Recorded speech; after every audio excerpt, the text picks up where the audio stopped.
Il y a un truc qui est assez cool à mettre dans une campagne, c'est quand vous savez qu'il va y avoir une thématique forte, et en particulier une adversité qui va être au cœur de l'histoire, et qui est extrêmement puissante, c'est de les mettre en contact avec cette menace dès le début, dès qu'ils sont bas niveau, dès que c'est le début de la campagne, pour leur montrer à quel point le truc est beaucoup trop fort pour eux, de telle sorte que, au fur et à mesure de la campagne, ils vont progresser, passer des niveaux, devenir plus forts, et quand ils vont se retrouver à nouveau, beaucoup plus tard, face à cette menace, ils pourront mesurer à quel point ils ont progressé, à quel point ils sont devenus plus puissants, et donc il y aura, au moment de, si on peut l'espérer, de battre cette fameuse menace, il y aura en plus la satisfaction du chemin parcouru. Ça n'a l'air de rien, mais c'est vraiment une satisfaction qui est énorme dans le jeu de rôle, qui repose beaucoup, en tout cas dans une certaine philosophie de jeu, sur la progression des personnages, et donc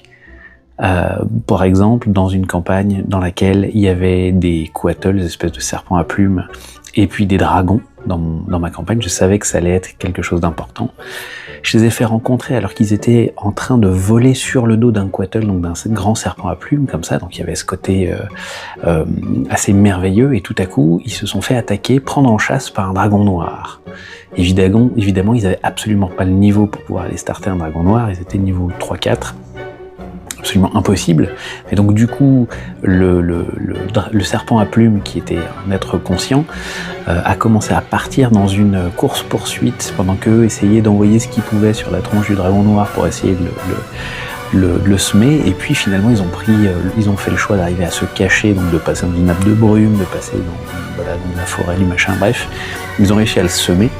après avoir eu très peur et après avoir pris une ou deux tartes, un coup de souffle, etc., pour vraiment se rendre compte de leur fragilité du moment. Ce qui fait que quand, 2 ans et demi plus tard, ils se sont retrouvés face à ce grand dragon noir qui les regardait, enfin c'était pas le même d'ailleurs, mais bref, qu'il a fallu se battre contre, et qu'ils se sont rendus compte que là ils étaient efficaces, qu'ils avaient les armes, et qu'ils pouvaient arriver à peut-être gagner cet affrontement-là. Quand ça s'est terminé, ils ont eu la fierté de se dire que,